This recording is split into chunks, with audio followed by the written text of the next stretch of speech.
في قلبه مثقال حبة من خردل من إيمان যে ব্যক্তির অন্তরে সরিষার দানা পরিমাণ ঈমান থাকবে ওই ব্যক্তি জাহান্নামে প্রবেশ করবে না।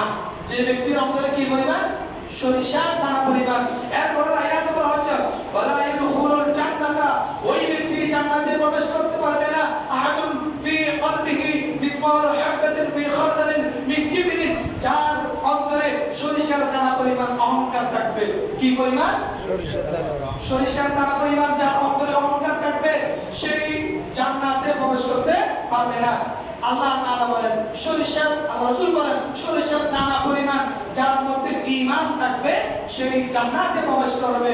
সরিষার দানা পরিমাণ যার মধ্যে অহংকার থাকবে সেই জান্নাতে প্রবেশ করতে পারবে না। এটা কার কথা? আল্লাহর রাসূলের কথা। যে ব্যক্তি অহংকার করে সেই ব্যক্তি আল্লাহর চাদর ধরে টানবে। সে আল্লাহর কি চাদর ধরে টানবে। যে ব্যক্তি কি করে? অহংকার করে। বনি ইসরাঈলের যুগে তিনজন ব্যক্তি ছিল। একজন ব্যক্তি ছিল কুষ্ঠরোগী, আরেকজন ব্যক্তি ছিল টাকলা, আরেকজন ব্যক্তি ছিল অন্ধ। আমি সংক্ষেপে করে বলবো, আমাদের সময় শেষ। কুষ্ঠরোগ ব্যক্তি রোগ হওয়ার কারণে মানুষজন তার কাছ থেকে দূরে থাকতো, তাকে মানুষ পছন্দ করতো না, মানুষ তার দূরত্ব এড়িয়ে চলতো, তার আপন স্ত্রী সন্তানরা তার কাছ থেকে দূরে থাকতো। ঠিক না? কুষ্ঠরোগ এবং চরমভাবে ছিল। আল্লাহ তাদের তিনজনকে পরীক্ষা করার জন্য একজন ফেরেশতা পাঠালেন, কুষ্ঠরোগীর কাছে পাঠালেন। বলতে তুমি আল্লাহর কাছে কি চাও? বলতে আমি আল্লাহর কাছে চাই, মানুষ আমাকে অপছন্দ করে, মানুষ আমার পাশে আসে না, আমি কুষ্ঠরোগ হওয়ার কারণে আল্লাহ আমাকে যদি কুষ্ঠরোগ ভালো করে দেয় এটাই আমার সবচেয়ে বেশি পছন্দ। সুবহানাল্লাহ সুবহানাল্লাহ। তখন আল্লাহর নাম ধরে দোয়া করলেন, ফু দিলে তার কুষ্ঠরোগ ভালো হয়ে গেল। বলতে তুমি চলার জন্য তোমার প্রিয় জিনিস কি লাগবে? সে বলে আমি চলাফেরা করার জন্য আমার সবচেয়ে প্রিয় হলো উট। উট সবচেয়ে প্রিয় কি? উট। ফেরেশতা আল্লাহর দরবারে দোয়া করলো, একটি গাভী উট ওই বনি ইসরাঈল কুষ্ঠরোগীকে দান করলো। আচ্ছা সেইগুলো।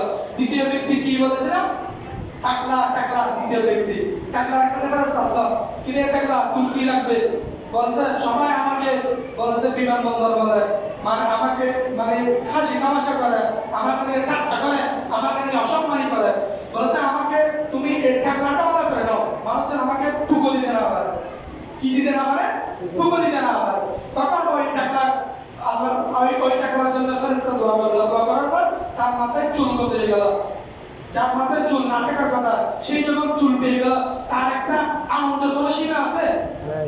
অসুস্থ ব্যক্তি সে যখন সুস্থ হয়ে গেল, তার আনন্দের কোনো সীমা থাকার কথা? আচ্ছা ওই টাকলা সুস্থ হওয়ার পর বলতেছে তুমি চলাফেরা করার জন্য তোমার কি লাগবে? সে বলে আমার সবচেয়ে প্রিয় জিনিস হলো গরু। সবচেয়ে প্রিয় জিনিস কি? গরু। তখন তাকে একটা গাভী দেওয়া হলো, ওই গাভী নিয়ে সে চলে গেল। তৃতীয় ব্যক্তির কাছে গেল ফেরেশতা, সেই জন্য কি বলছিলাম? অন্ধ। অন্ধ যে যার চোখ নাই সেই জানে দুনিয়ার কষ্ট, দুনিয়ার যে মানে একটা উপভোগ কত কত মানে অবহেলা তাকে সহ্য করতে হবে, তার প্রতিটা কতই না কষ্ট দেয়। তখন সেই ব্যক্তির কাছে জিজ্ঞাসা করলো, তোমার তোমার কি লাগবে? আল্লাহ আমাকে তোমার কাছে পাঠিয়েছে। বলতে হ্যাঁ আমি অন্ধ মানুষ, যদি আমার দুইটা চোখ পার হয়ে যায় তাহলে আমি সবচেয়ে বেশি সুখী মানুষ হব, আমি দুনিয়ার নিয়ামত ভোগ করতে পারবো, দুনিয়ার সৌন্দর্য উপলব্ধি করতে পারবো। তখন আল্লাহ হুকুমে আল্লাহর দোয়াতে আল্লাহ দরকারের পর তার দুইটা চোখ পার হয়ে গেল। তখন ওই ব্যক্তিকে জিজ্ঞাসা করলো, আল্লাহর পক্ষ থেকে তোমার কাছে হাদিয়া বিশেষ নিয়ামত চলাফেরা করার জন্য কি লাগবে? সে বলতে আমার সবচেয়ে বেশি পছন্দ হলো ছাগল। সবচেয়ে পছন্দ কি? ছাগল। ওই কুষ্ঠরোগীকে কি দিল? উট। টাকলাকে কি দিল? গরু। গরু। আর যে অন্ধ তাকে কি দিল? ছাগল। ছাগল। কুষ্ঠরোগীর ওই উট, সে এমন উটের বর্গত আল্লাহ তাকে দিয়েছে, বিশাল অনেক উটের মালিক সে হয়ে গেছে। ওদিকে গরু যাকে গাভী যাকে দেওয়া হয়েছে সে বিশাল বিশাল বড় বড় খামারের মালিক হয়ে গেছে। ছাগলের যাকে দিছে সেও অনেক বিশাল ছাগলের মানে খামারের মালিক হয়ে গেছে। তখন আল্লাহ তাআলা বলেন এদের তিনজনকে পরীক্ষা করতে হবে। তিনজনকে পরীক্ষা করলো। ফেরেশতা আসলো, এসেই বলতেছে বলে আমি আল্লাহর মুসাফির, আল্লাহর রাস্তায় আমি আপনার একসময় আপনার কিছুই ছিল না, আল্লাহ আপনাকে অনেক দিয়েছেন, আমি এখান থেকে ওই অনেক দূর সফরে যাব, আল্লাহর ওয়াস্তে আপনার যে ওট আছে সেখান থেকে একটা ওট আপনি আমাকে দান করেন। এটা বলার পর ওই কুষ্ঠির বললো এগুলো আমার পূর্বপুরুষের সম্পত্তি, এগুলো আমার কিসের সম্পত্তি? পূর্বপুরুষের সম্পত্তি। আমার অনেক দায়িত্ব আছে, আমার অনেক সম্পদ আছে, আমার অনেক কাজ আছে, তোমার সাথে তফাৎ করার কোনো সময় আমার কাছে নাই। তখন ফেরেশতা বলল তুমি কুষ্ঠরোগী ছিলে, তুমি অভাবী ছিলে, তুমি দরিদ্র মানুষ ছিলে, আল্লাহ তোমাকে তোমার কুষ্ঠরোগ ভালো করে দিয়েছিল, আল্লাহ তোমাকে একটা গাভী দান করেছিল, উট দান করেছিল, ওই উট থেকে তুমি অনেক সম্পদের আজকে মালিক হয়েছো, তুমি আল্লাহর রাস্তায় দিতে পারো না, তুমি বলতে সেটা তোমার পূর্বপুরুষের, তুমি যদি মিথ্যা বলে থাকো আল্লাহ তোমাকে পূর্ব অবস্থায় দান করবে। সে আবারও কুষ্ঠরোগী হয়ে গেল, আবারও ফকির হয়ে গেল। দ্বিতীয় ব্যক্তির কাছে আসলাম, তাকে বললো যে তুমি তো অনেক গরুর মালিক, আমি আল্লাহ একজন মুসাফির, আল্লাহ রাস্তায় তুমি কিছু কোনো একটা গরু আমাকে দাও, আমি যেন সফর করতে পারি। সে বলল না না না, এই গরু এগুলো আমার অনেক কষ্ট করে, মানুষ বলে না আমি অনেক পরিশ্রম করে টাকা পয়সা কামাইছি, মানুষ এরকম বলে না? বলে। আল্লাহ আপনাকে টাকা পয়সা, সম্পদ, জায়গা জমি, বিল্ডিং আল্লাহ আপনাকে দান করেছেন, আপনার চেয়ে তো অনেক মানুষ তিনবার খাবারের জন্য ভাত পাই না, আছে না এরকম? আছে আছে কি আছে না? আমি অনেক কষ্ট করছি এটা বলা যাবে না, আল্লাহ আমাকে দিয়েছেন, আল্লাহ আমাকে দিয়েছেন। সেই বলল আমি অনেক কষ্ট করে এতগুলো গরু, এতগুলো ফার্মের মালিক হয়েছি, এতগুলো সম্পদ অর্জন করেছি, তোমাকে সেটা দেওয়া যাবে না। তখন সে বলল তুমি টাকলা ছিলে, তুমি অভাবী ছিলে, তুমি গরিব ছিলে, আল্লাহ তোমাকে টাকলা রূপ পালা করে দিয়েছিল, আল্লাহ তোমাকে সম্পদ দান করেছে, আজকে তুমি এতগুলো সম্পদের মালিক হয়ে যাও। সে বলে যে না না, এগুলো আমি পরিশ্রম করে অর্জন করেছি। তখন ফেরেশতা দোয়া করলো পূর্বে যদি তুমি এই অবস্থায় দেখে থাকো আল্লাহ তোমাকে আবারও পূর্বে অবস্থা দান করুন, আমিন বলুন। আচ্ছা, এটা বলার পর সে দ্বিতীয় ব্যক্তির কাছে গেল, এই জিনিস ছাগল খাবার দিছে যাবে অন্ত ব্যক্তির কাছে, অন্ত ব্যক্তির কাছে গিয়ে বলল আমি মুসাফির, আমি অনেক দূর থেকে সফরে এসেছি, আমি অসহায়, আমি গরিব, আমাকে একটা ছাগল আল্লাহর রাস্তায় দান করো, আল্লাহ আপনাকে রিজিক দিবেন, বরকত দিবেন।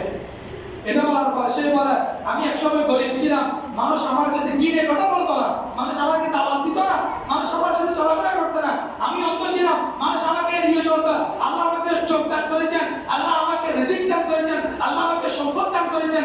এই মুসাফির, আল্লাহর রাস্তায় যখন তুমি চেয়েছো, তোমার যা যতটা ছাগল দরকার, যতটা পশু তোমার দরকার, তুমি যত ইচ্ছা তত নিয়ে যাও, আল্লাহর রাস্তায় তুমি নিয়ে যাও। সুবহানাল্লাহ। এটা বলার পর ওই কুষ্ঠরোগী, ওই টাকলা দুইজন ফকির হয়ে গেল, দুজনই অসুস্থ হয়ে গেল। ওই যে ছাগলের রাখাল অন্ধ ব্যক্তি ছিল, আল্লাহ তাকে নিয়ামত আর নিয়ামত দান করলো। ওই দুইজন সম্পদ কারণে কিসের হারবে? অহংকারের কারণে। কিসের কারণে? অহংকারের কারণে। অহংকার করা যাবে না। আমরা সদা সর্বদা শুকরিয়া আদায় করবো কার? আল্লাহ। আল্লাহ আল্লাহ আমাকে সম্পদ দিয়েছেন, আলহামদুলিল্লাহ। আল্লাহ আমাকে সুস্থ রেখেছেন, বলুন আলহামদুলিল্লাহ। আল্লাহ আমাকে সন্তান দিয়েছেন, আলহামদুলিল্লাহ। আমার আপনার সন্তান সবাই সুস্থ, বলুন আলহামদুলিল্লাহ। আমার পরিবারের সমস্ত পরিবার, আমার পরিবারের সদস্যগুলো সবাই নিরাপদে, সবাই বলি আলহামদুলিল্লাহ। এগুলো সবগুলো আল্লাহর নিয়ামত। সবগুলো কি? আল্লাহর নিয়ামত। এখানে অহংকার করার কিছুই নাই। এই জন্য সমাজে আপনি নেতৃত্ব দিয়েছেন, আপনি আল্লাহর পক্ষ থেকে অনেক টাকা পয়সার মালিক হয়েছেন, আপনি অনেক সন্তানের মালিক হয়েছেন, অনেক সন্তান আল্লাহ আপনাকে দিয়েছেন।